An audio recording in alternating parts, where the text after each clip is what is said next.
everybody. Welcome to another Lead In with Lorne. Great to have you here as we start to go to the end of March. And in Edmonton, where I'm doing this from, March comes in like a lion and goes out like a lion.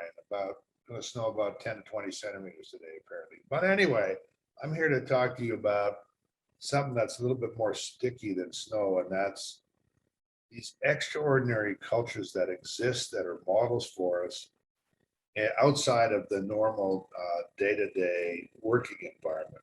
And yesterday, as the afternoon emerged, I got the bug in me to go and watch the University of Alberta Golden Bear hockey team. And they were playing here in Edmonton for the Western Canadian Intercollegiate Hockey Championship against the University of British Columbia Thunderbirds. And I know many people listen to this podcast from the US and from Europe and from Asia and other parts of the world. And I want to make it relevant to you. This particular ice hockey team, which has been around since 1910, is one of the greatest examples of winning traditions that anywhere on the face of the earth. It really is. I went through their records of winning seasons since 1910, and they played in a variety of different environments.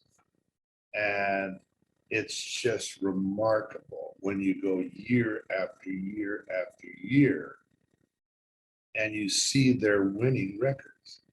And it reads like this: first, second, championship, gold, first, second, third, gold, championship, first, championship, year after year after year. 1910, and it's 2022, obviously, and they're winning again every year. Now, imagine this.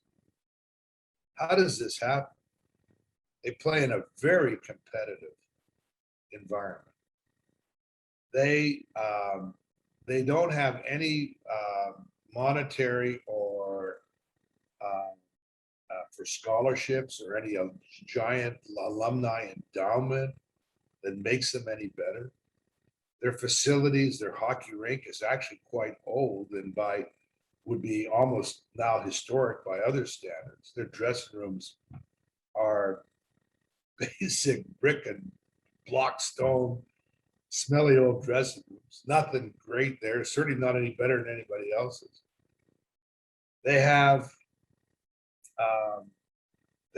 no real true advantage except for one thing: their culture. So the best players in that can come and that can play hockey at the intercollegiate level come play for the University of Alberta. They attract the very best. It is such a privilege to put on that green and gold. I felt that way when I played football for the University of Alberta myself, even though they haven't had the same kind of winning tradition as the hockey team has.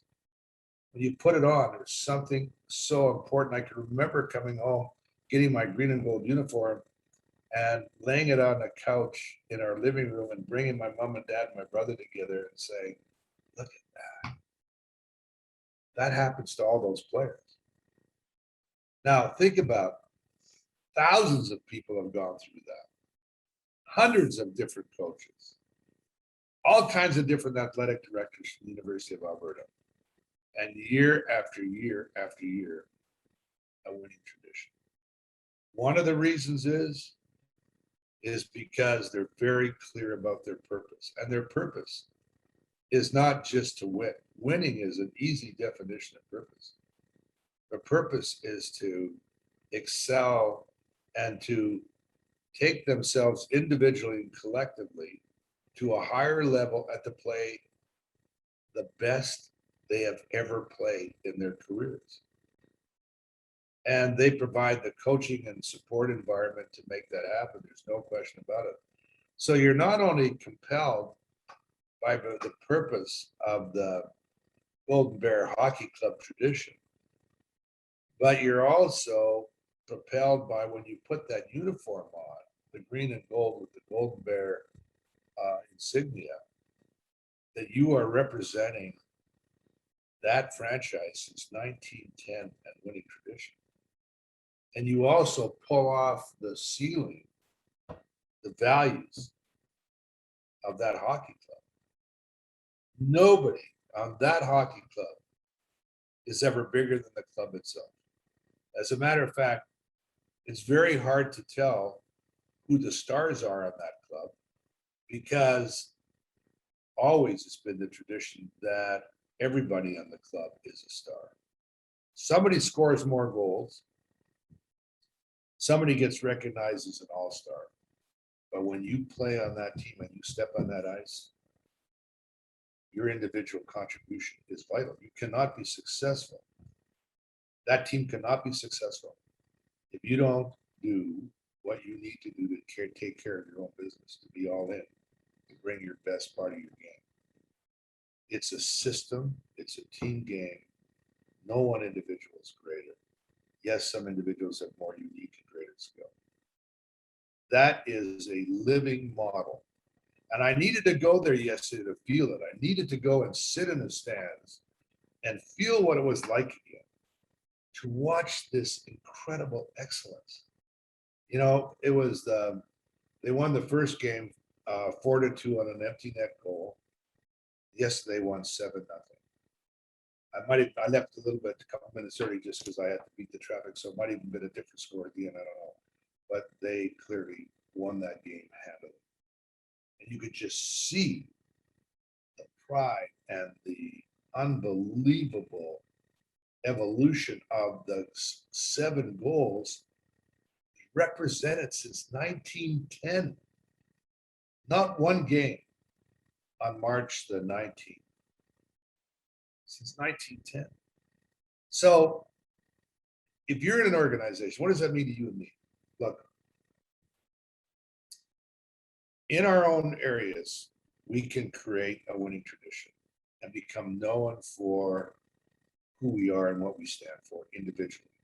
And we can bring our very best. And if we're fortunate, we have the ability to be a leader and to have a little small group, then we can bring that winning tradition to our group for as long as we're there to create it. We can determine what it stands for. We can determine and co-create its purpose. We can create conditions for everybody to thrive. We can become difference makers with a signature that we develop. New Zealand rugby team has a signature called the haka. You may have seen the haka. Just when the New Zealand rugby team, the All Blacks, go and do the haka, that if you've got any hair left on your head, it's going to stand up. When the Golden Bears get off and line up on the blue line to national anthem, you hear the other team, the hair is going to stand up in the back of your head because you know you were in for one hell of a game. There is nobody that's going to give you a free ride. They may have a bad game, and they're going to lose a few. They're not going to win all the time. That's not what it's about. Tradition is not about just winning all the time. Any great tradition, you can't always have your best year of net income. You can't always take more market share, but you can be so friggin' good and extraordinary as a culture that you will attract the best talent, and you will have that talent. And if you could bring that talent and thrive, you will excel. You will be exponentially better in a long-term systemic way. So that is why I needed to go and watch and sit in that old arena, like I did when I was a student, some damn near, 50 years ago. I guess it is 50 years ago. And cheer that team on. Felt the same. The hot dogs smelled the same. What happened on the ice? Just remarkably extraordinarily the same. And that is when you have great success, that's when sameness is wonderful. That's sameness. That's the kind of sameness we want. So there I go. I hope I inspire you to continue to look where places where there are winning traditions and why they have. And yes, there are people like Golden Bears had a guy by the name of Claire Drake that I happen to play for, who is a remarkable Hall of Famer. unbelievable influence in the program, but it's greater than any one person always. And what's even more important is when the tradition continues and lasts and goes beyond. Be part of that. Have a chance to experience it. If you can create it, be part of it. And if you can't do it in an organization, do it in yourself. Do it in yourself. Become known for a body of work or something. You have your own signatures.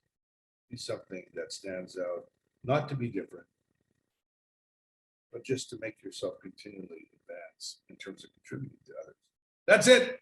And thanks for hanging out. Thanks for letting me indulge in some nostalgia, sitting with me on the pines of that arena, cheering on a loving tradition here in Edmonton, Alberta, Canada, University of Alberta Golden Bears hockey team. Thanks. Bye for now. And hang out with us on, hey, if you get a chance on Sundays, I'm still learning how to do this. 10:30 Pacific time, 11:30 Mountain time. I kind of twitch for about a half hour on leadership in the news. And Garrett and my grandson joined me, and they're, slowly we'll see if we get anybody else interested. Maybe you might have just hang out, come in and chat along with us and see if we can help pull out some insights from everyday leadership in the news. Thanks. Bye for now. See you soon.